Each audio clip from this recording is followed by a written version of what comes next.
What's up, hikers and mountaineers? Welcome back to another episode of the Baada Summit podcast. I'm your host, Kiprono Letting.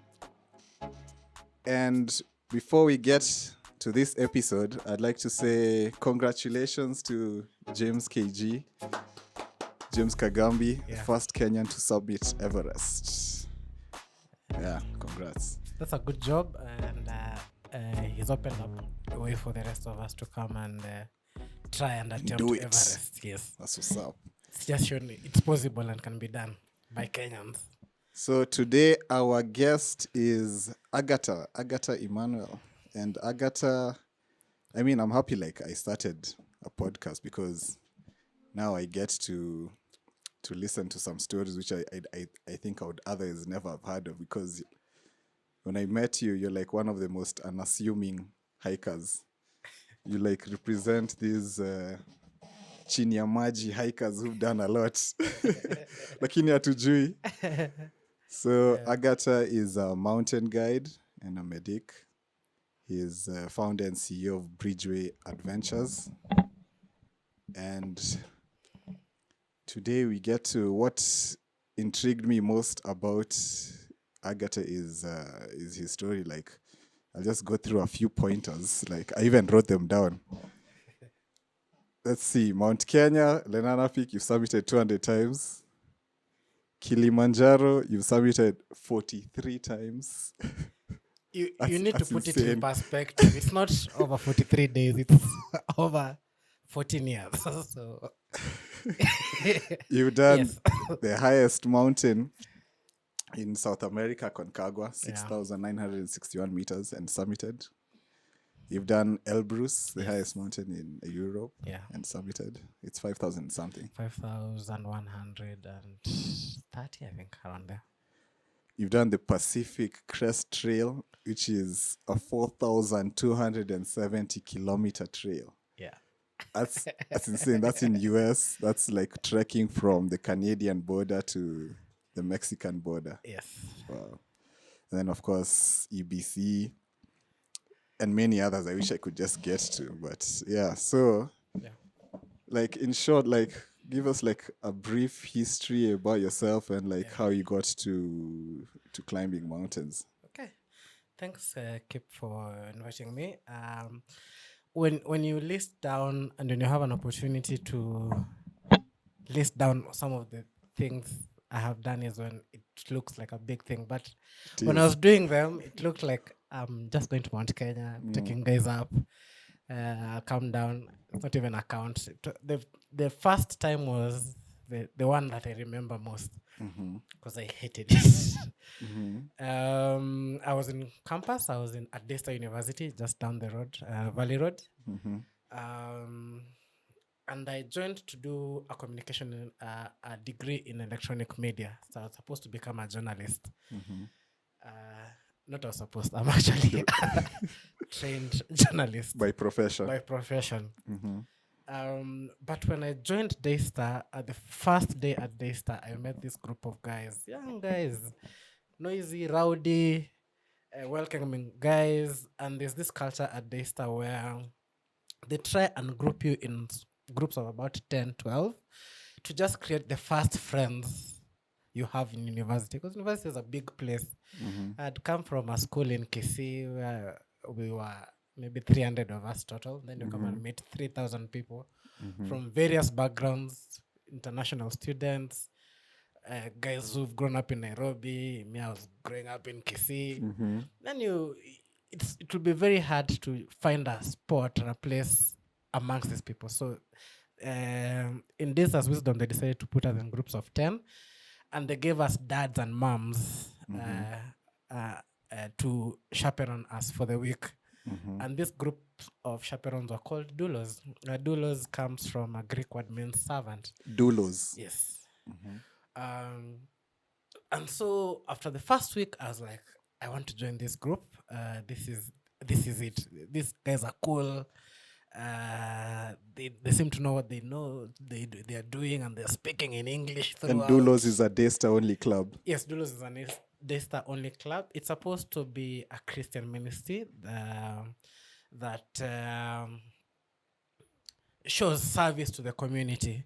But now they do that through outdoor activities. So they teach you leadership and service through camping, rock climbing. They'd go to Mount Kenya.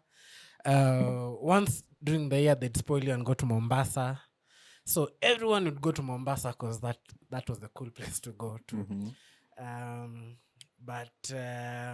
So a few weeks after joining Daystar, I joined Doulos, and I was told that this is about camping and outdoor ministry, and so you'll just get to learn about yourself. So a semester after I joined, I'd already made friends. Remember the 10 people? Actually, amongst the 10 people, 6 of us joined Doulos. That's how impactful it was. So a semester later, while we were in Doulos, our patron comes and tells us, but who wants to go to Mount Kenya over the recess? We used to have, right in the middle of the semester, we used to have a recess break, about 4 or 5 days of when guys would go to Mombasa. So he came and asked who wants to go to Mount Kenya. And I raised my hand. I was like, I never wanted to go to Mount Kenya. I never dreamed. It was never in your plans. Never in my plans. But when I come to think about it, I walked a lot when I was younger. Maybe it was just a precursor to what I had come to do. So about 8 of us from Doulos and a few international students went to Mount Kenya. And I remember it was in October of 2008 or 9, where October rains. Yeah, the short rains. And we were rained on Mount Kenya like crazy. It was, we had this ponchos, and you could feel your skin wet from your chest. Yeah, and just we used the Naromoro road. So just when you got to past the Met station, going up Lunch Point up to around the caves, I had this severe bout of altitude sickness. I felt like vomiting. It was raining. I think my stomach had reacted to something, and I hated it. And in fact, I remember asking myself what I was doing up a mountain when everyone else was in Mombasa.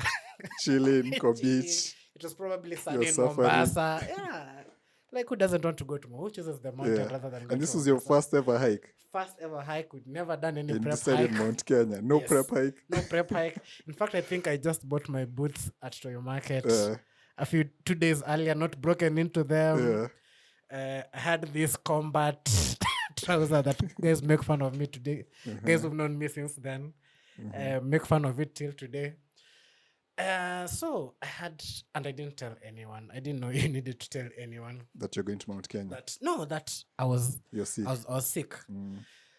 Anyway, we got to Makinda's, and I think Makinda is a bit lower than Makinda's camp is a bit lower than where we were having lunch. So I guess I got better. And then we woke up the next day and started going to the summit. And when we got to the top, when we got to Ocean Hut, we could see the sunrise. You know, the orange coming from below the clouds. The clouds are black, but they're coming up. At that point, they hadn't put that Via Ferrata, the cable. Oh, really? Yeah. It's a recent thing. The Via Ferrata is maybe 2011, 2010. Oh, okay. So we had to, we carried a rope, 100-meter rope. Attached to yourselves? Yes. So we'd rotate it amongst the 8 of us. Okay. Tied to a rope, put ourselves up, and there's snow there. So there's a gradient. If you slip down. Yeah, you could slip down into that glacier. But I loved it. I loved the sunrise. Yeah. And we got to Lenana. I have pictures of slender me climbing Lenana. And we were tired. I think we left camp at maybe 4 a.m. We got to Lenana at 9:30. And then we couldn't come back down using that route because we thought it would be too slippery. So we went down the Chogoria route and then came back up Ocean Hut and went back down to Makinda's. And that was a long day. Yeah. But I loved circled the peaks. Yes, we actually circled the peaks. Yeah. And that sunrise, I remember coming back to Nairobi and I was like, I have to go back now, well prepared. So you're hooked. And that's how I got hooked. I came back to Nairobi. We came back on a Sunday. On Tuesday, I'd missed it. So I was like, if I have an opportunity, I'll go back. And I was back 3 weeks later. Wow. And that's how my mountaineering journey started. So you're just in campus. Yeah, just in You're campus. like, yeah, Mount Kenya is a good idea. Mount Kenya is a good idea. I'm used. I've camped for 3 months. Never slept in a tent, so I've camped for 3 months. Now let's do Mount Kenya.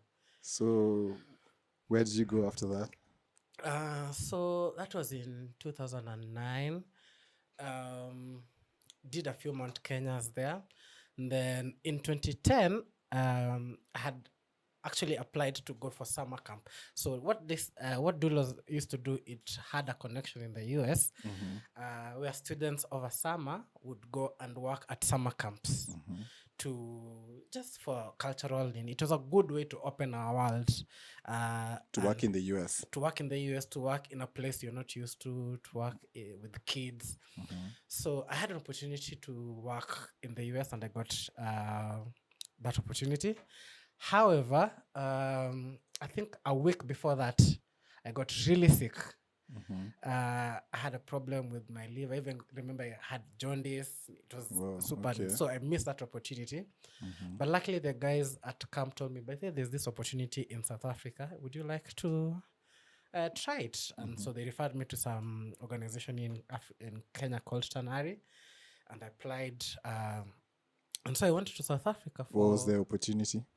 The opportunity was to do to work at a similar camp setting, but also to do something that I ended up loving. So I ended up doing a training called a wilderness leadership course, and this is how I ended up really becoming a mountain guide, because they trained us and certified us on leading groups in the wilderness, orienteering. I can actually read a map, an old cartographic map, and I could tell you precisely what point, and depending on what year it was. Even if it's foggy?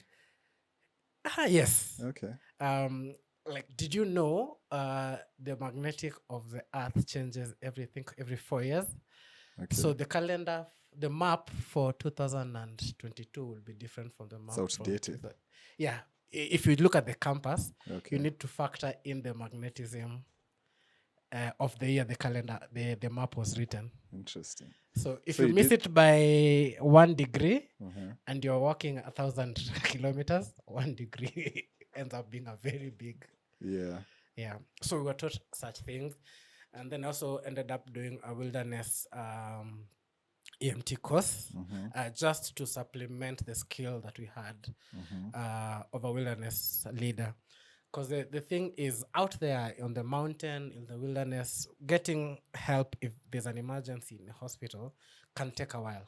We've had cases where it takes up to 48 hours to get to a hospital.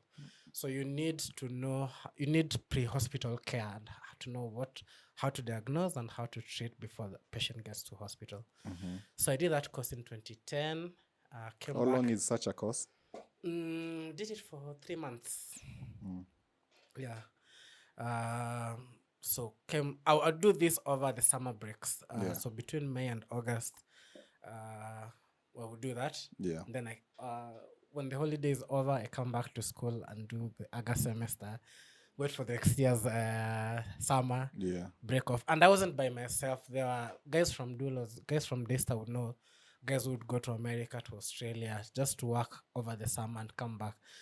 And most of those guys now are in some sort of way in the outdoor industry, walking around in the world. Through Doulos? Yes. And then you do the course? Yes, so you graduated with your course. Guys have done MIT, communication, business, commerce. And then you end up in an outdoor. And at that time, did you know like you'd start your own company, be a mountain guide? Not really. Actually, after I came back from South Africa, I had an opportunity to work at Tanari. Tanari is? Tanari is, so it's also a Christian-based organization. And right now they teach teenagers. They're really focused on teenagers, just equipping them with life skills using the outdoor setting. At that moment, there was Tanari. I think there's still Blue Sky who ran the climbing gym. The rock climbing gym. There's Camp Winning Ways. There were quite a few of them. There's this one in Naromuru, Batian something. I think they used to have Nini there, such programs also there. So I got an opportunity to work at Tanari, and I'd get paid. I didn't know this would be my career, so I'd be happy being paid 1,500 as a student over the weekend for working and having fun. It was just a way of having fun. Yeah. And I'd give my girlfriends then a lot of chicken in. So I made it. I'd made it. Iko sawa. Yes. But the opportunity to think of opening a company came in 2013 when I was done with my studies. And I had the opportunity to actually work at a media house for a few months as an internship. But then I sat myself down and I was like, is this what I want to do, or do I really want to do the outdoor that I was qualified for? Yeah. And in Kenya, the outdoor industry was still young and growing. I'd think so. So I saw an opportunity there, and that's how I opened Bridgeway Adventures. So today, like, I want to talk about like some main things. Like, one is something like I think I probably want to do is like the Pacific Crest Trail. Yes. Like 4,000-kilometer hike is insane. Like, when did you do it? How did you do it? It is insane, but when you're there and when you have the opportunity to do it, and somebody has invited you, and you're like, let's do it. Yeah. You get excited, and you don't look at the magnanimity of the 4,000. You're like, I'm traveling. Probably I like traveling. So like, I'm traveling, and this is what I want to do. You don't even care about the grizzlies, the mountain lions, the amount of days you're going to spend without showering. So when was this? Like you started and sorry, this was in 2011. Yeah. Over the summer break again. Yeah. So some of the guys that we were in South Africa, some of them had moved back to the States, and they invited us to. So we have this. We're still a tight group. We even call each other nowadays, and we find out each other how they're doing and what adventure you can do next. It's just COVID that stopped us. We would have gone to Ethiopia. Yeah. So they invited us to go over to do the PCT. How big was the group? The group was 4 South Africans, 1 American, and a Kenyan. So for like a 4,000-kilometer hike, like how does someone prepare for it? And this is something that you said it took you 100. We just calculated it was 161 days. 161 days of hiking every day. Hiking every day. Sometimes you hike 20 kilometers. Sometimes you hike 30. Sometimes you hike 12. So sometimes you're in the wilderness for 3 weeks. Sometimes you tokea a town in California, and you're. So I'm curious, like how did you prepare for it? Like what did you carry? Where did you start? So I left in Kenya with my mountaineering gear, my sleeping bag. It was over the summer. We had planned on doing it over the summer because that's when the weather allows for us. So we had planned on doing it from early May, around 2nd, till mid-October, before the winter starts. And so I left Kenya with my backpack, my small rucksack, a sleeping bag bought from Toy, my shoes. It's called North Face Toy Branch. Affordable. Or Colombia. Affordable. But I didn't know what 4,000 kilometers could do to a shoe, because 2 months into the hike, you needed to buy another pair. So we ended up using 3 pairs of boots for the whole trek. So just get the right boots, nice spongy boots. I think by then I had a pair of Colombia. I hope I'm not using this to monetize. But pair of Colombia boots, brown ones, I even remember. I got hiking poles from the US. I had got a nice sleeping bag from South Africa. That was this small and compact. I think I bought it for about was it about 600 rand? That's 3,600 then. and I used that sleeping bag for about 8-10 years. And this hike, it's like a self-supported hike. Yes, So self-supported. unabeba kila kitu. So you carry bags of 20 kgs. Yeah. You carry food worth 10-12 days. And then there's someone in the support vehicle coming to the next station to bring food. So you start the hike. Where did you start? I try to remember the town I'll remember. In California, Yes, south. the last town before the Mexican border. Okay. And you walk all the way. So you walk through California. California is the biggest portion of it. Yeah. Then through Oregon. Yeah. Then through Washington, which is the shortest portion, but one of the toughest parts of the whole. Because of the terrain. The terrain and also the weather then had started becoming colder. So, but fantastic views. Yeah. So. Is it all like through forests?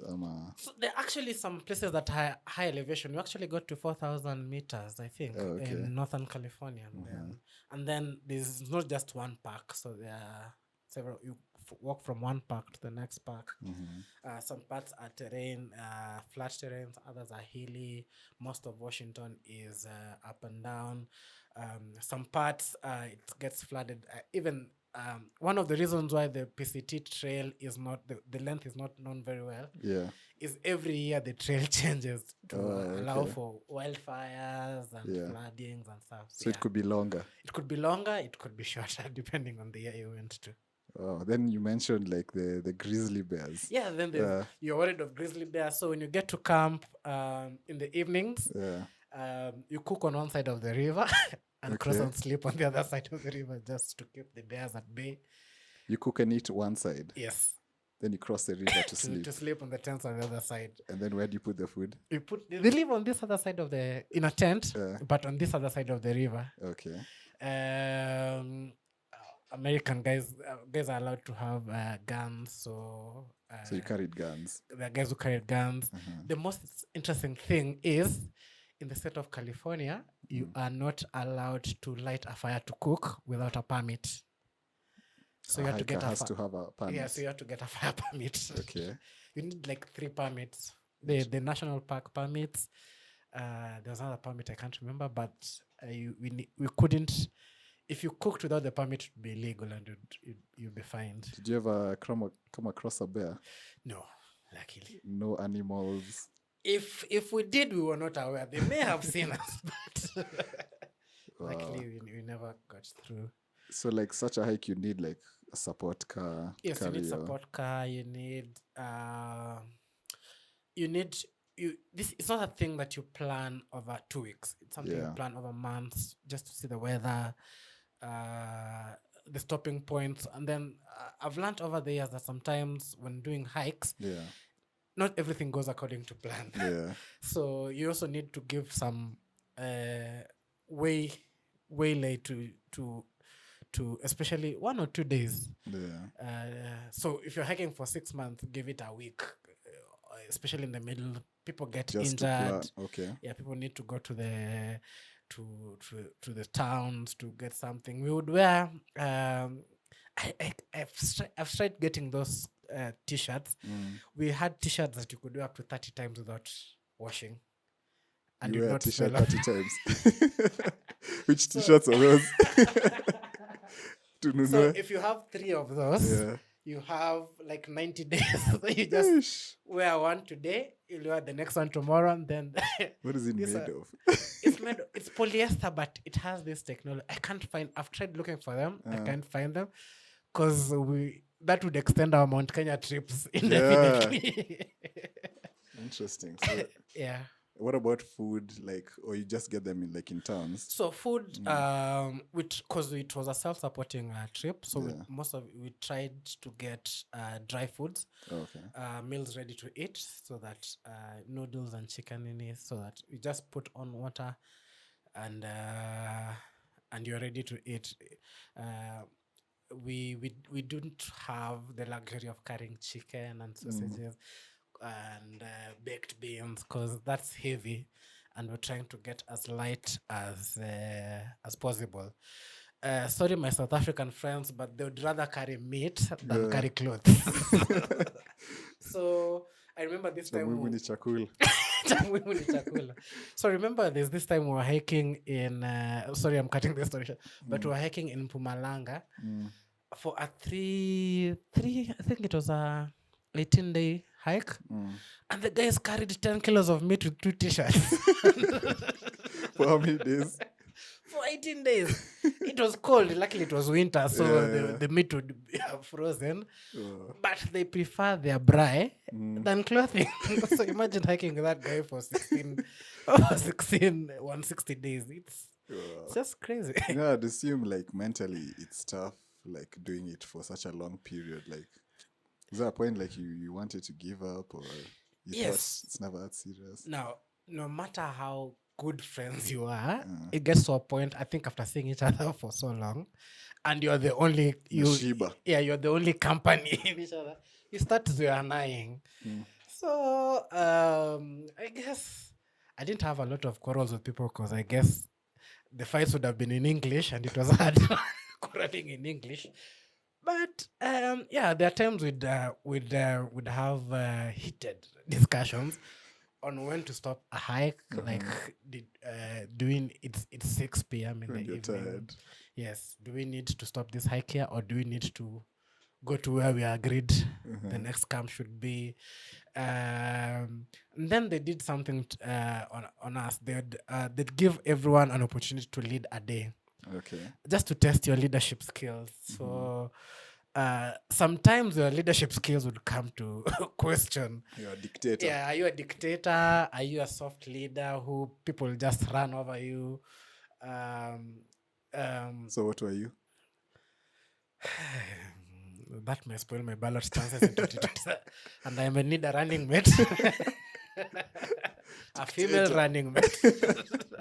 So, but I think those trips really build your character.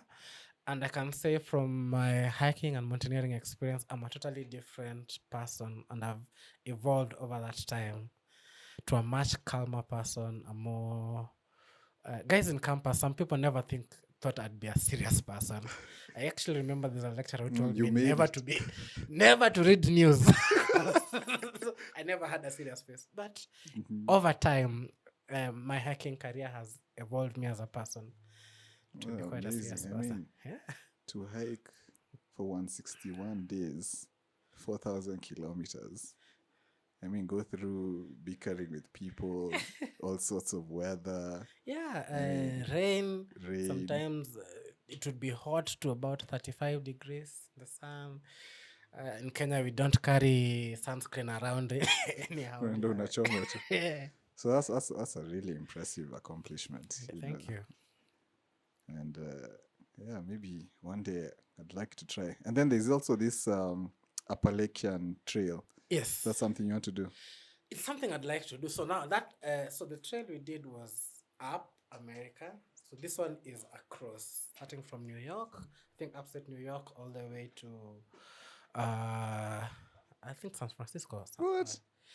And yeah, guys do it. Guys in that's the like US. 10,000 kilometers or something. I don't even. That's different time zones. In the whole year of your life. Yeah, and people do. I haven't met someone personally who's done it, but I've read stories of people who do it. Yeah. And it's an amazing... I think the outdoor gives... there's opportunity for the outdoors, even in cities, even in America, where people think it's a concrete jungle. Yeah. There's places where you can go, even here in Nairobi, that are just hidden gems, and you can spend 1 or 2 hours outside and just release the pressure. So in America, if you feel you have a year, you just take a sabbatical and do the Appalachian Trail. But for you, like, you had this opportunity, like, you didn't pay for anything. Yes, luckily for me, and that's the one thing about doulas that blessed us, is it gave us opportunity, especially people. Some people were coming from very humble backgrounds, and they could not pay for this. But number one, doulas gave us the self-confidence amongst ourselves to actually ask for something like, what's the worst that can happen? So guys would ask, can you pay for my ticket? Then when I work at camp, you can reduce this. Or you are really good, guys invite you to participate in a hike or in a training, and they're like, we'll support you, fully support you. They even write the letters to the embassy. Oh wow, And you don't have any problems. nice. Yeah. Actually, I'd brag and say I've never gone on any hike that I paid for. All these hikes that All you've these never hikes. paid, like Kwanza Aconcagua. Yeah, That's another that's another lucky one. that, So in 2014, I was supposed to graduate. In 2013, then I had one of the lecturers just vanished with my grades, and I couldn't graduate. So I decided, and that's one of the reasons why I ended up doing Bridgeway Adventures. Just talking to guys that I had hiked with, and they're like, "We're going to Aconcagua. Would you like to?" And so I knew I had a whole year before the next graduation. The trip was 2 weeks, 3 weeks, including the traveling and the few days of rest. So I had that opportunity. I was like, yeah, let's do it. So I went to SA, hooked up with some guys, then went to through Brazil, through Sao Paulo, and then went to Argentina.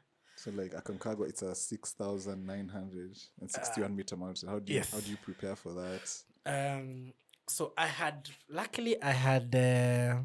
learnt my lesson from my first Mount Kenya trip. Yeah. I'd been going to Mount Kenya quite frequently by then. I had one of my few clients were my fellow students who had wanted to go to Mount Kenya. So I'd go to Mount Kenya frequently. So Mount Kenya was my first training. While training this, guys go to Mount Kenya, we'd go to Ngong Hills, Longonot. I had not started going to Baada then. So I had, and then going to Kilimanjaro also, I had a good exposure to high altitude.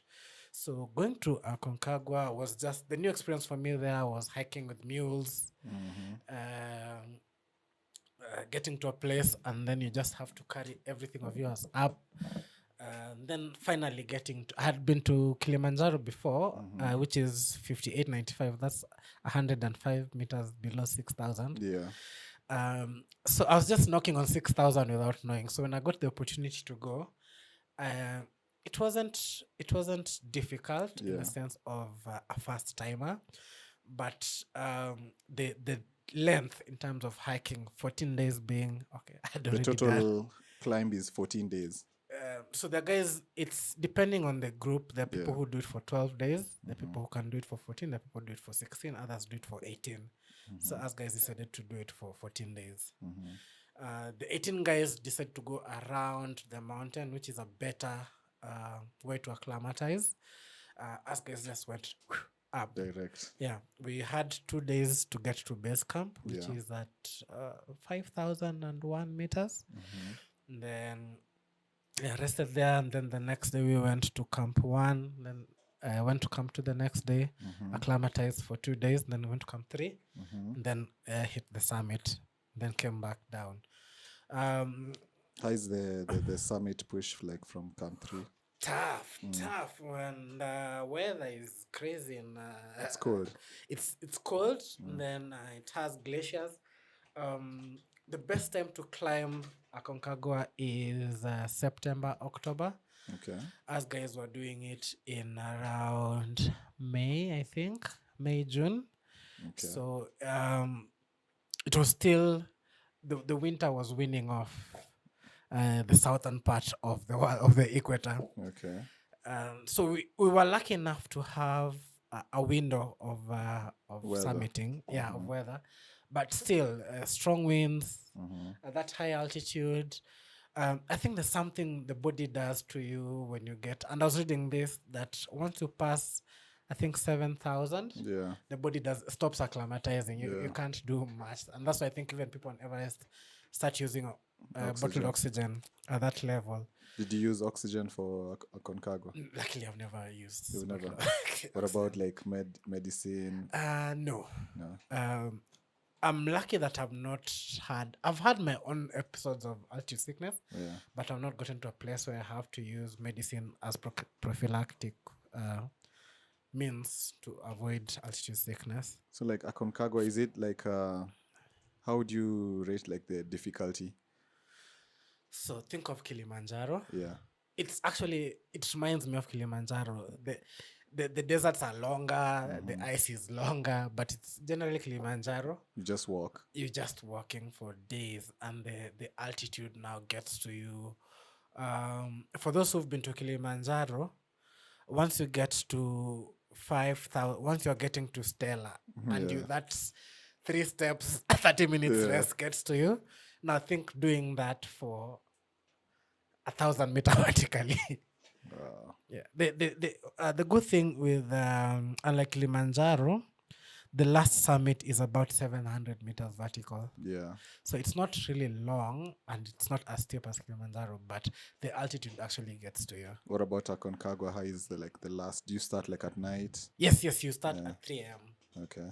And you can get to the summit. For the first walkers, they can get to the summit. We met guys who had climbed Everest, so with them it was just a walk in the park. And it's like, you know how elite runners do 10K in 28 minutes, and you're there 3 hours later. So us guys were there. Those guys submitted at 6. Us guys were showing up, rocking our makeup at 9:30 in the morning. It's still good. I mean, 6,000, almost 7,000 meters actually. Yeah, it's 669 something. 961. Yeah. So how is the feeling of summiting? 6,000. Actually, you just say like a 7,000. Now,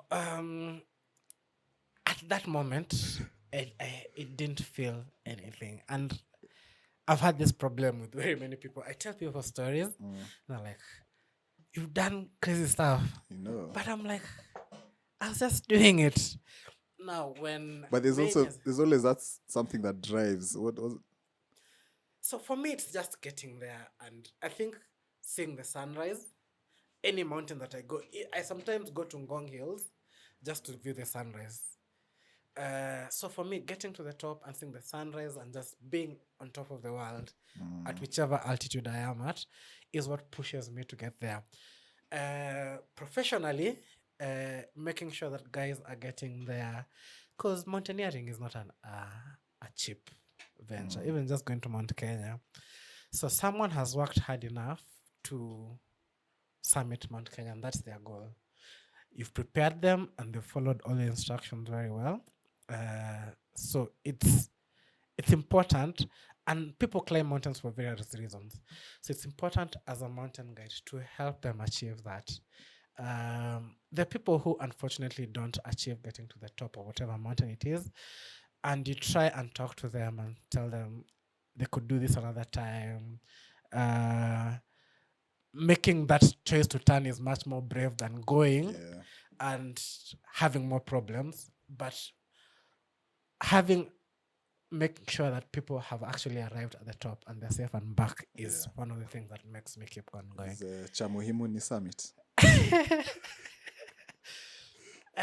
Cha muhimu saa ingine si summit. Cha muhimu ni kurudi kutoka kwa summit alive. So what I usually do is I'd advise people, anyone who is intending to climb a mountain, do the preps. Prepare well, you'll summit. The people who are lucky enough, they say, Mount Kenya is tomorrow. No preps, nothing. They'll just go buy something at Adora's or Harvey or something, and they'll go and they'll successfully summit. Those are what do they call it? It's an exception. Just do the work. Do the work, summit. It's much more easier when you're prepared than when you're not prepared.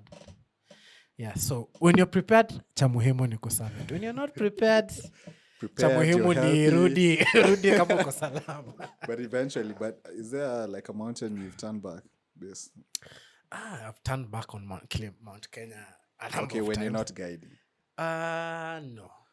Yeah. All the ones that I've done with my friends, I've been able to summit. Yeah. So you've talked about PCT, Aconcagua. I mean, you have like a huge list here. What about Mount Cook? How is it over there? So Mount Cook is in New Zealand. Yeah. It's I think 4,001 meters. It's like Satima, if I'm not. But it is the most technical climb in the world, in my opinion. Someone out there in the internet can disagree with me, but it's treacherous. It has very Crevasses. yes, the crevasses and the ravines even sometimes are quite nini. Sometimes you have to walk tethered to a chain Okay. just to get to the summit. Getting to the summit that's the one mountain where I was like, maybe it's not. I didn't travel this far to go back to Kenya and guys in my village like, oh, mkijana tulimpeleka university asome. Sasa ona. So you're scared. Yeah, sometimes some of these mountains, you are scared because you're looking at. Sorry, I'll take Mount Meru in desert. There's this when you're summiting, you're coming from the last camp, going to Rhino Point, I think. Yeah, there's that chain. Yes, at the chain point. So there's this time we were hiking with guys, I think in 2018 or 2019. And the guide in front said, hi, mshikilie chupa zenu, yani hold your bottles, they can fall here. Okay. It's at 4 a.m. And from behind there, we just had a thermos fall. Ting! Ting! And we knew. It's dark, so you can't see any. Recovery, nothing, imeenda. Yes. And we were like, that thing has fallen so far. And the guide was upset because no sooner had he finished saying Muchunge, somebody dropped the thermos.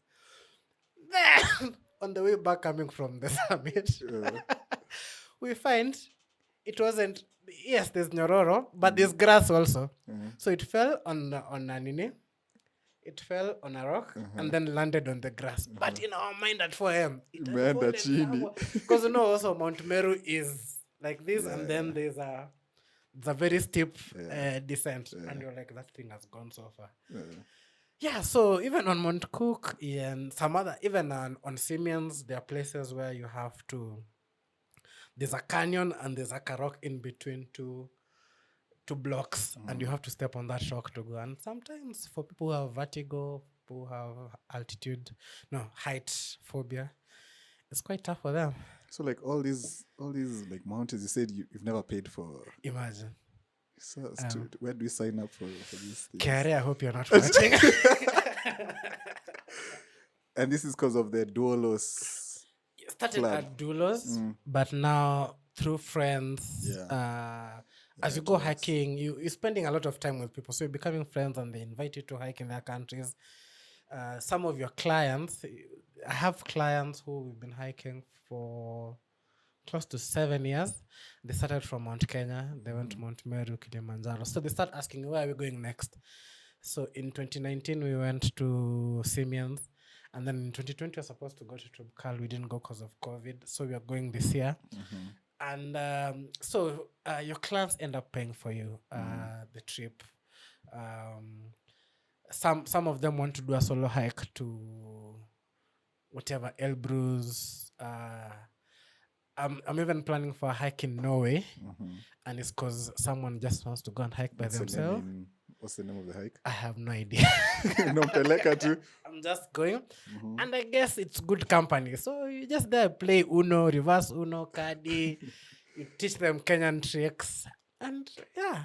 So what's like been your toughest mountain so far? Mount Meru. Mount Meru? Yes. Out of all... And you're yet to do Rwenzori? Yes. Wait, but how is it Mount Meru, like, compared to Mount Cook? I don't know. Maybe Mount Meru scared me.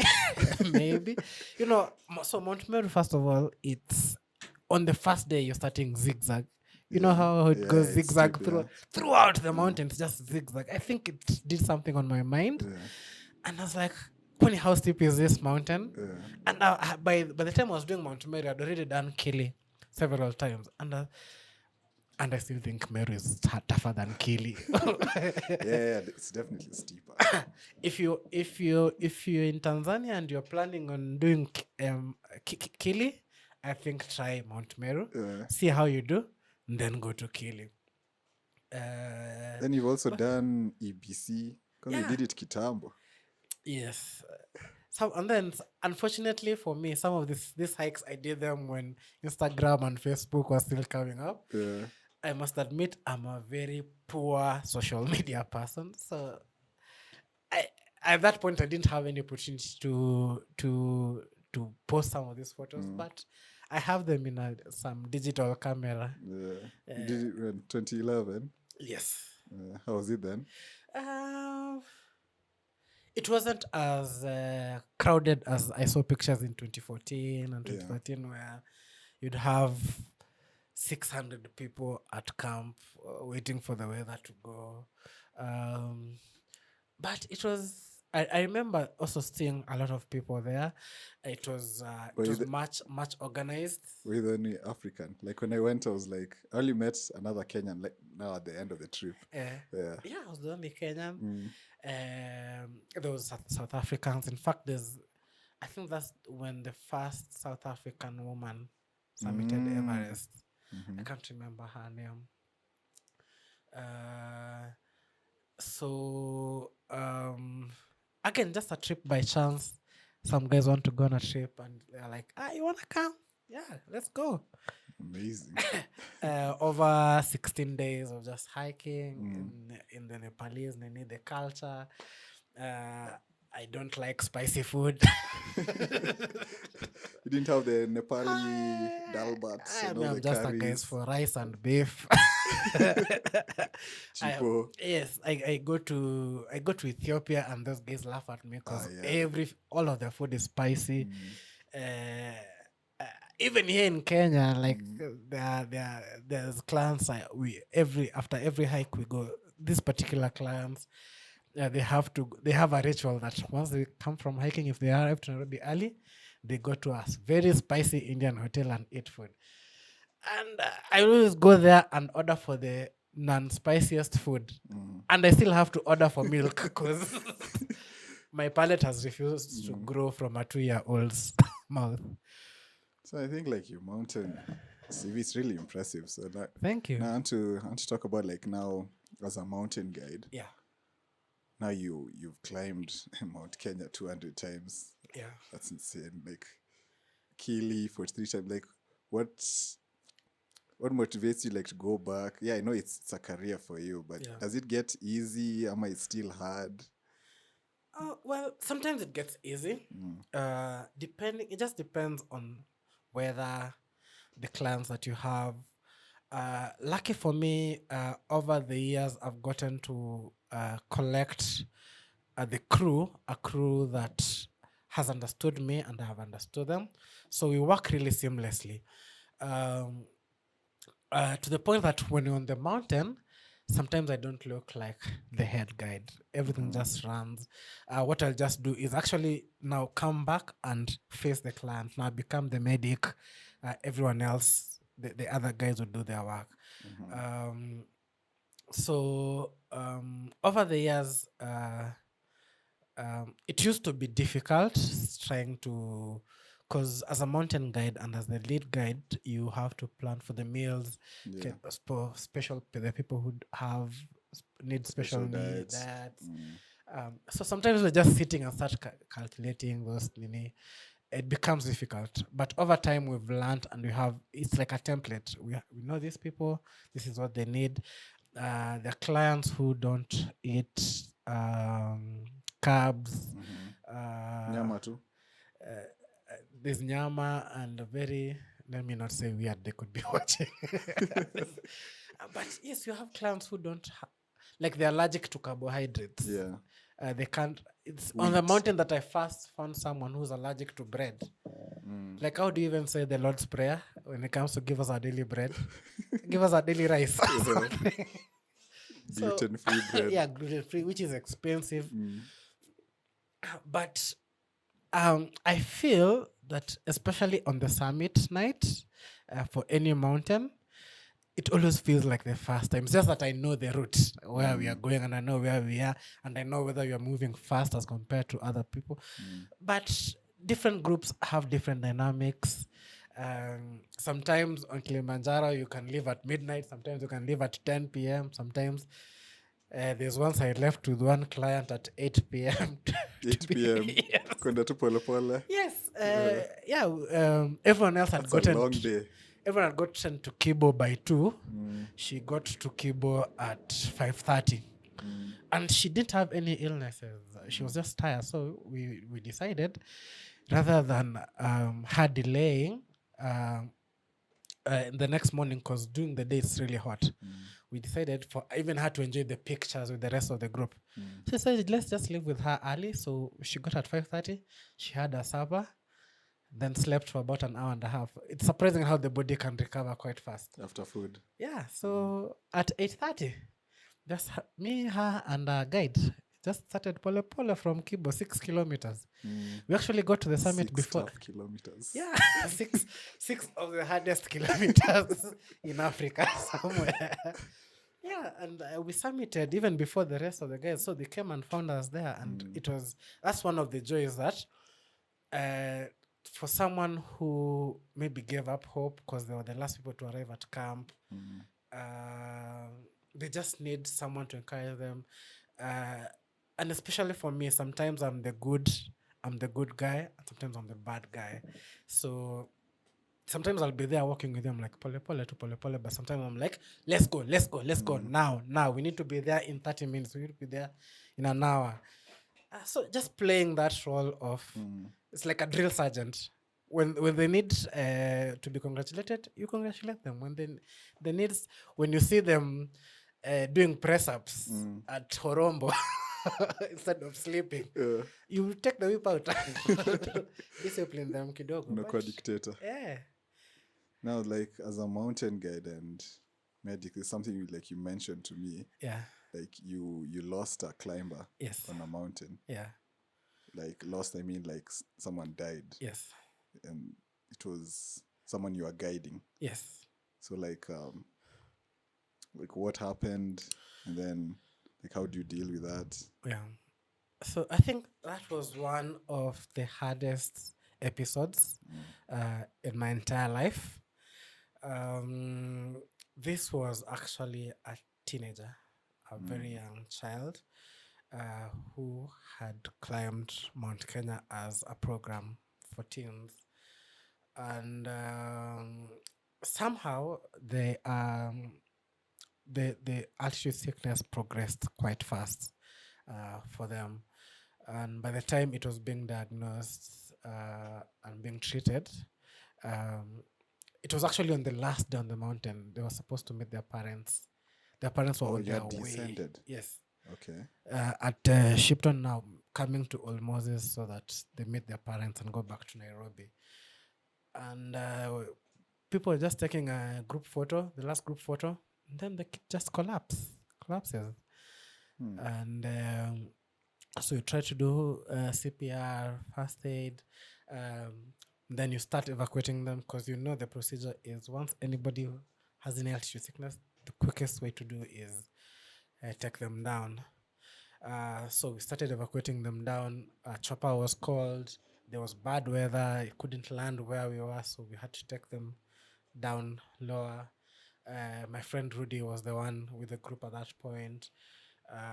So by the time the chopper was coming to get them, a doctor had actually met them on the way. There was a doctor who was on the trip on a different group trip, and they said the chances of him surviving were minimal, but if he got to hospital quite fast, they'd be able to save him.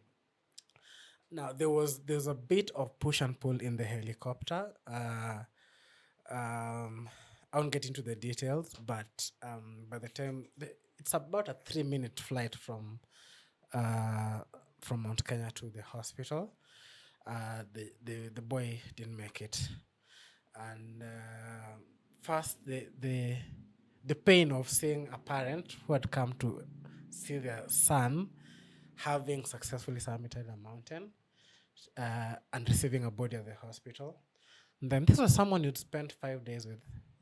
Not even just 5 days. We had trained with them for weeks before. So it's someone that was known. It was someone that was known with the kids.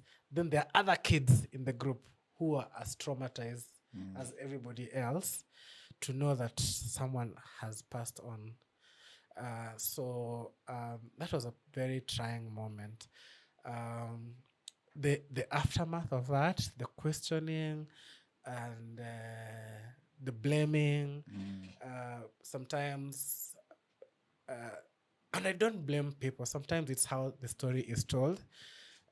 So you, by the time you're getting the story based on what someone else told you. So the stories mixed, some parts missed. So by the time it's getting back to you as the person who was there, it's you guys were negligent. So writing down statements, going over the story over and over and It over becomes a again. case. Yeah, it becomes. You actually had to write police statements because someone has actually passed on. Yeah. So that was a pretty 1 month of going through events and trying to ask what we could have done better, calling your team back again.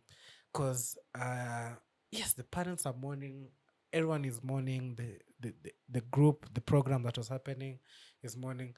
But there were also the porters and the other guys that were with this kid. And sometimes we tend to forget them because we're busy dealing with questions here and questions there. So sometimes you just have to pull yourself back and meet the whole team and ask them, how you guys doing? It affects everyone. Everyone, yes, it affects everyone. And people did the best based on the decisions and the choices they had at that point. So we could live and say. And like as a guide dealing with that experience, have you changed anything? Yes. So from then on, we actually now started carrying oxygen tanks up whatever mountain we went to. We got oxygen tanks. So we carry oxygen tanks. I ended up also doing a course, the BLS course by AMREF. Yeah, basic life support.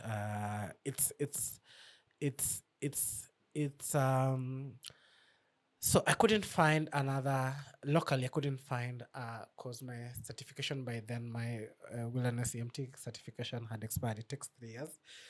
So I couldn't find any other similar certification locally, and I didn't have money to travel to do that elsewhere.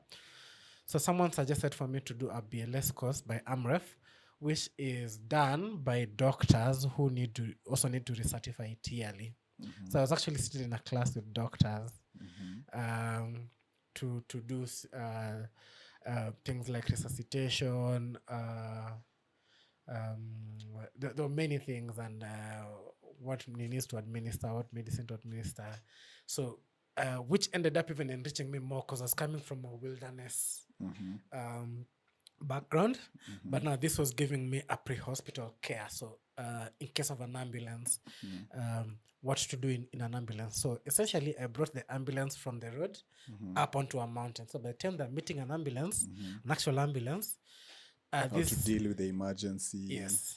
And then now, yes. So this patient is seamlessly transitioned to the ambulance and then to and hospital. do you think it's something like every owner like of an adventure company should do, like such a course? So I think so. Or I a think hiker? Start with a high. So as the government of Kenya says, safety starts with you. Even as a basic hiker, there are countries like in the developed countries, in the Western countries, you'd find things like defibrillators at malls, these first aid points at places, public areas. Yeah. And they've trained the citizenry to actually know what to do when an emergency happens. So number one, call 911. But as an unknown is coming, try and work with this patient. Try and see how best to improve their scenarios. In a Kenyan setting. So the Kenyan setting is, if you are not a scout, probably you haven't interacted with a first aid book. Then first aid evolves throughout. I think every 4 years there's new ways to do stuff. Right now you see someone maybe falling down in town of epilepsy, and someone is looking for a spoon to put in their mouth. That is folklore. People need to know that if someone has epilepsy, it's something that will ride out. So just put the patient where they are not able to hit places and hurt themselves. The spoon was to help them not bite their tongue. It doesn't treat them. But if you put them, what is biting your tongue as compared to falling on the road? Just place them somewhere where they are safe. So in the wilderness, where getting to hospital can take 12, 14 hours, 20 hours. What can you do as a mountaineer, as a mountain guide, as a fellow hiker to help someone who has had an accident, an injury, a condition, to give them a chance to fight for their life before they get to a hospital? So I think it's an important course. I know that I think Red Cross has a wilderness Yeah, I first aid. did a wilderness first aid course. Yes, fantastic. So Red Cross has that. You can put Red Cross contacts and people do that. Mount Kenya National Park also, I think, trains their guides and porters on first aid. It needs to be a little bit advanced, and maybe they need to categorize it so that someone starts from wilderness first aid, wilderness first responder, wilderness EMT, so that there's also there's a progression. And in other countries, you go to the mountain and you find things like gummo bags. Gummo bags are these compression bags that if someone is suffering from altitude sickness, you can put them inside and it simulates a lower Do we have those here? We don't have them, unfortunately, on Mount Kenya. Part of the reason is they're expensive. But what if Bridgeway Adventures, someone else contributed, because we have clients and they spend, that facility is ours to use. Yeah. So what if we contributed, we owed a slice of the bread, contribute 10%, 10%, 10 people come together and put it at Shipton. Because we know Shipton is where most cases of high altitude sickness occur. So if we can put it at Shipton, any of us who's contributed has a share there, and we can save someone's life. If we can liaise with people like flying doctors to have a subsidized rate for our climbers. The normal rate is, I think, is 2,500 a year. But you tell them, I as ex-adventures have 100 clients a year climbing Mount Kenya. So you are guaranteeing them they'll have 100 clients for the year. Do for me 1,000 bob or 500, and that's a market that they're willing to tap. So like mountaineering, the main problem is altitude sickness. Yes, it's something that you don't know if it'll even affect you. It just happens. Now it happens to everyone, even I who's experienced in high altitude, especially us guys who go there often. We tend to have this laissez-faire. I'll go, and I've been there before, it won't affect me. It gongas you a good one. So it affects us. Everyone, nobody is immune to altitude sickness. And sometimes, in medical term, we call it a differential. Because it starts something like a stomach ache. And you say, it's that food that I ate in that hotel before I came to the mountain. But really, it's altitude sickness. And you'll take an Actol or a laxative, and you'll feel kidogo, but it's treating the symptom, it's not treating the actual illness. Then you do the mistake at any altitude sickness. If you go higher, it becomes worse. So it has treated the symptoms. You feel better, you go higher, and then it comes with the mother and the aunties. So it started with a stomach ache. It ends up being high altitude cerebral edema, high altitude pulmonary edema. You've gone higher, so you're further away from a hospital. You're out of network. By the time someone gets to network, it's 2 hours. And any altitude-related sicknesses, ailment is time sensitive. So the sooner you treat it, the sooner you take them out of that altitude, the better they become. So if it takes 2 hours to just get a call to evacuate someone, that's 2 hours that they probably don't have. So, like, how does someone? Is there some way you can prepare not to get it, or how do you deal with it? Because we all want to continue, let's say, with our hikes and Yes. everything to Yes. summit. Yes. The first way to do it is don't show up for the big mountains at once. Start small. Even as you grew up, you didn't start by climbing. But you climbed Mount Kenya the first time, yeah? I wish I knew. That's why I hated you the first time. Let's start by the other thing with Nairobians is we actually don't walk. A majority of us don't. We just walk to our car parks, drive to the office, walk to the lift, and climb. And then we want to climb Mount Kenya. So start over a weekend. Go to Ngong Hills. Walk around your estate before you go to Ngong Hills. Do 2 kilometers, 3 kilometers, and then add progressively. Then go to Ngong Hills. Then go to Longonot. Then go to Kilimanjaro. Then go to Abadas. You realize that as you're doing that, number one, you're getting used to walking, something that you probably were not used to. Then you're exposing yourself to higher altitudes every time you go on a hike. And that is a slow progression as compared to leaving Nairobi, then spending the night at Old Moses, which is 3,200. That is you have a very high chance of getting altitude sickness. Then as you're on the mountain, go at a very slow pace. I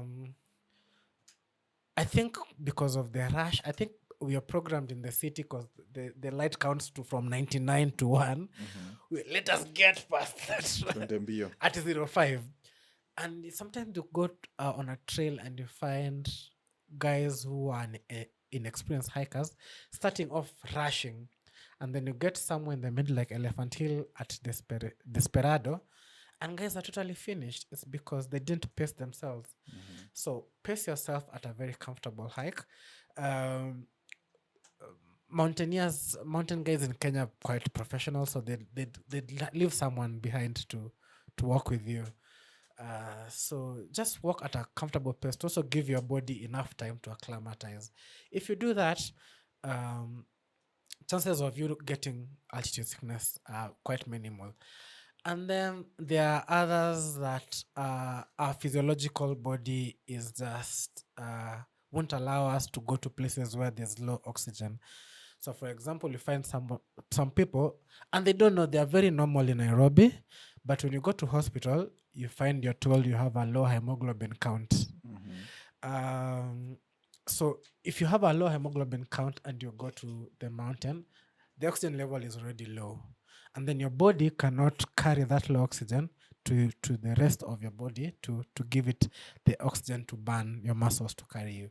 So you find such people also susceptible to altitude sickness. So maybe go to a hospital and find out that your body is fine. For those who have low hemoglobin level, it's not the end. If you're anemic, they can give you supplements to build up your iron deficiency and because what happens is the iron is what helps the hemoglobin to attach oxygen to the red blood cells. What about like diet? So my personal opinion, this is not it's not scientifically proven, but I usually say go up the mountain a little bit lighter than you normally are.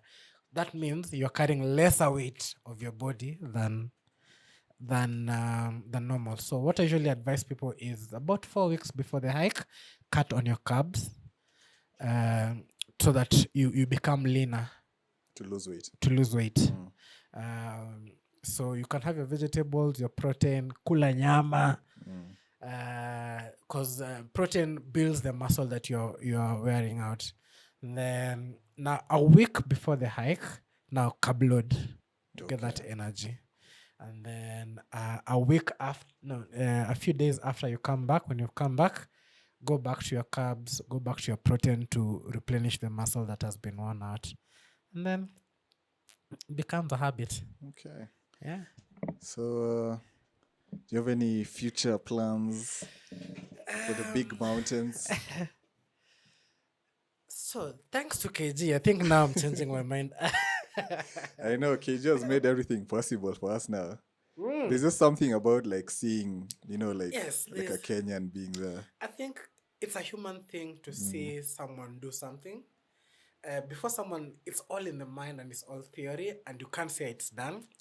But when you see someone else who is like you, who's breathing the same air as you, who Yeah. boarded the matatus like you, who never thought they'd ever climb Everest like you, and then now they are doing it, and I'm like, maybe I should do it. Yeah. So, any sponsors out there you've had, I don't pay for my mountain trips, please. Sponsor my Mount Everest trip. I might do Everest. I want to go to Patagonia. South America is fantastic. So I'd like to go to South America and do more hikes. At Bridgeway Adventures, we started out as a very hardcore mountaineering group organization. But every time you go to a mountain or a different country, you learn the culture of the people. You learn the culture of the Wachaga in Tanzania, the Maasais in Arusha, the guys in the Aremia in Ethiopia, through the portals that you meet, and you want to learn more. So we have purposed every trip that we go, especially out of the country, to have 2 or 3 days extra to just learn the culture, to experience the nightlife, to eat the spicy food, The beer. yeah, to taste the beer of the country, just to get, so that later on when we decide to write a book, we have something to fill those pages with. Not just we went to the mountain, we experienced an avalanche, and that's it. We want to Explore. yeah, we want to explore. We want to say why we think, like, what is the cultural background of why we say the Tanzanians are more polite than Kenyans. Why is Ethiopia? Why do we feel Ethiopia is more closed than Kenya? In Kenya, I feel like Kenyans, we are more outward expressive. So we go to other countries, and anybody who's been to Kenya would know that's a Kenyan. Like Tanzania, you go there ati nataka beer. Aye, Useme my friend, naomba. you wait. And there's a guy we went with Tanzania, and there was like, boss, leta chumvi. He had 2 meals with no salt. We had to hapa unaomba. Yeah, so just learning the culture, and it just builds your lifestyle, and you get friends. You're in Kenya. Over COVID, we didn't go anywhere, but I'd talk to guys in South Africa, talk to guys in Ethiopia, talk to guys in Morocco to just catch up. Like, how is your country doing? How we are good. If you find any clients, please come. You're waiting for you. Someone just calls you on a Saturday. You are low. You have nothing to do. Someone calls you from TZ, like, speak to my son. And that's a very good. It's a good thing, At least if you're going to TZ, you don't have to look for a hotel. You can spend somewhere. You have friends. Yeah. Nice. So it's something you're gonna continue doing for a long time. Yes, if my legs don't betray me, I'm hoping to do it as often as I can. If I ever have kids, I'll introduce them to this. They don't have to be mountaineers, but it's a good opportunity to expose them to people. Met people that I did not ever meet in the mountains. People I recently went to Shags, and somebody that I'd never met, I think they saw me when I was 2 years, and they're like, yeah, we know you. You're that person who climbs mountains. So it's you have stories to tell people, you have places to meet, you go to countries you never thought you'd go to. So if I have that opportunity, I'd continue doing it till my body says no. Awesome. Yeah. And I think also like because of KG, I believe like in the next 3 years, Yeah. over 10 Kenyans would have submitted. And that's a good thing, because if we didn't hear that story, we'd just be thinking, I am the champion because I climbed Mount Kenya 200 times. But the guys who are doing major stuff, we don't know about. Your podcast is exposing us to guys who climbed 7,000 meters. There's people like you someone who's a also. guide on Everest who lives in Nairobi and we didn't know about it. That guy needs protection. Like, I think we might think we're in a very small industry, but there are people who are quietly doing stuff, amazing stuff, and we need to exchange ideas. I know WhatsApp groups are cliche, but maybe we need to meet once every 3 months and just exchange ideas and say, this is what I learned. If you need to go to Aconcagua, here are the contacts of the Yeah. people that you need. If you need to go to if you need to go to Morocco, this is the airline, this is where to stay. It saves you the hassle of having to try to look for someone and trusting someone. If there's someone who's already done it and they know someone who can do it for you. Yeah, for sure. Yeah. It's like a hiker's mountaineer. Yeah, it's like a social. Golfers have it. Rotarians have it. Why can't mountaineers have something like this? That doesn't look elitist, but doesn't seclude other people. But if you've climbed Kilimanjaro or Kilimambogo, come and tell us your Kilimambogo experience. If you've climbed your Ushago Hill, come and tell us. Then there's someone who will come and tell you Kilimanjaro in 1980 used to have ice till Mandara. Come and tell us that. We need to hear those stories so that people get to know what is happening out there and what other mountains we can go to. Awesome. I hope to have you and more people here. Thank you for inviting me. So the next segment of ours is answering your questions, where I ask people like on IG if they have any questions for you. So let's see if we have some for you. I hope it's not, are you single? Tuambie sasa. Juu hata mi siulizangi watu. Sips tea.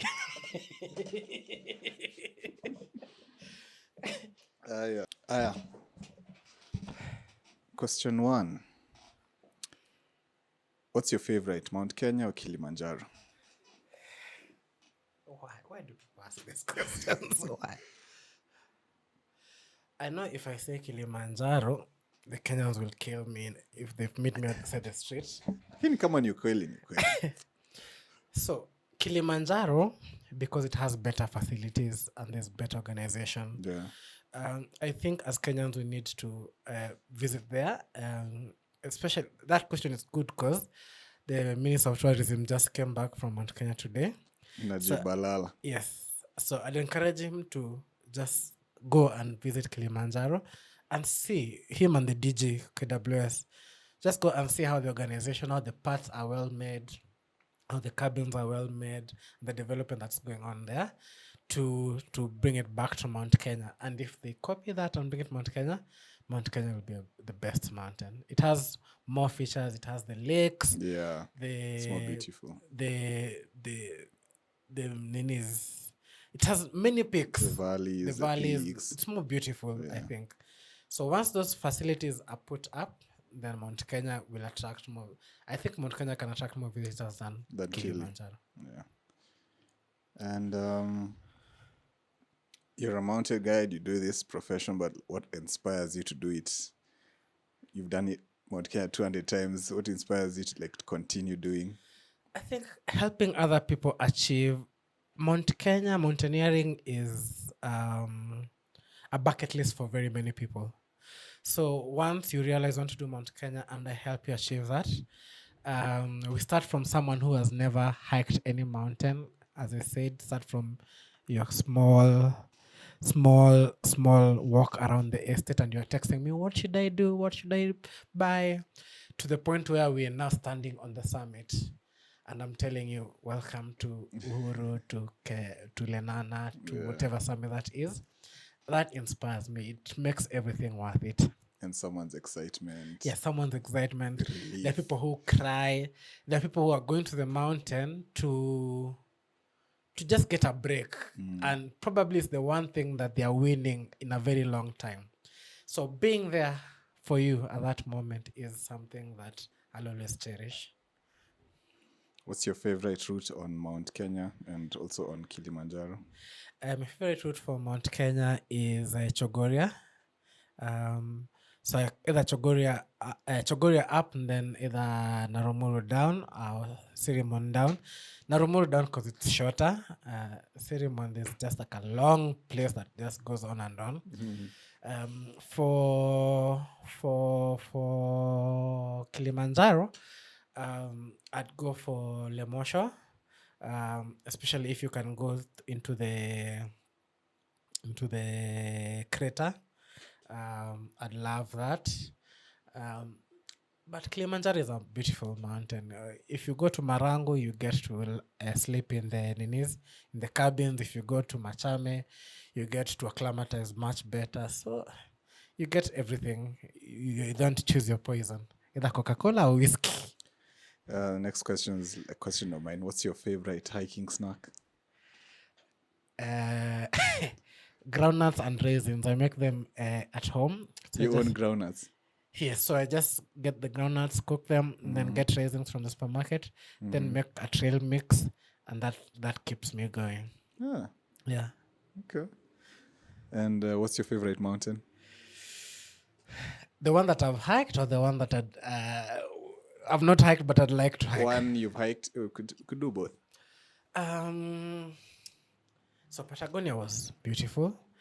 One that I'd like to hike. You said Patagonia, one you've hiked. No, sorry. I was thinking of Patagonia because I've been thinking of going to Patagonia. Patagonia, yes, Patagonia is beautiful. I like to hike the Patagonia ranges. In Africa, Simians was quite beautiful. In Ethiopia? Yes, I loved Simians. Then it's beautiful because also people live. It's a national park, but also people live. You can see wheat farms and you can see children. In fact, one of your guides will just come and show you, this is where I was born in the house, and you've been walking for 3 days. Where else have I hiked that I liked? Your favorite? Oh, favorite. I'll skip. There's so many, so I'll just skip this. Simians. Let me skip. Yes, say Simians. So, It has an amazing waterfall called Jimba. Just drops. I think I put a picture, a story yesterday. It has a 750-meter drop. oh wow. Waterfall. Okay. Just inside, and you walk like from the start point. It's 15 meters from the starting point, and you wouldn't know because it doesn't make a sound. And then you just come to this opening, and you see the waterfall, and it's amazing. Who's the one mountaineer you'd like to meet? KG, of course. Then Nims Die, just to know what was going on. Like 14 peaks in 6 months. Insane. What was that? Yeah. Then yeah. KG and Nims Day. Yeah. Okay. Awesome. Yeah. So is there like something you'd like to, one word for inspiring hikers or hikers out there, mountaineers out there, you'd like to say? Yeah, for the mountaineers, keep doing what you're doing, explore more. You don't have to go to the traditional trails that some of us go to. Find new trails and post them on Instagram and tag cha muhimu ni kusummit so that we get to see them and go, because this world is big and we've not explored everything, and we need to see these places. We need to go to Malawi and summit Mount Mulanji that not people don't know about. We need to go to the highest point in, I think, in Nigeria or Ghana is like 2,000 meters above sea level, like Nairobi. So we need new places to go to. We just don't need to go to Elephant Hill and there are places in your villages that have good hiking spots. Invite us. We'll come. For anyone who's thinking of starting a mountaineering company, it's not a hard thing to do, but get the right people, get the right gear, get the right training. Feel free to ask people who've done it before, who've gone ahead of you. I'm sure they'll be happy to teach you a thing or two. Then open your company and there's enough space for all of us. Awesome. Yeah. Cheers, Agata. Thank you. Cheers for coming. Thank you for inviting me. So, and that's episode 4. See you on the next one.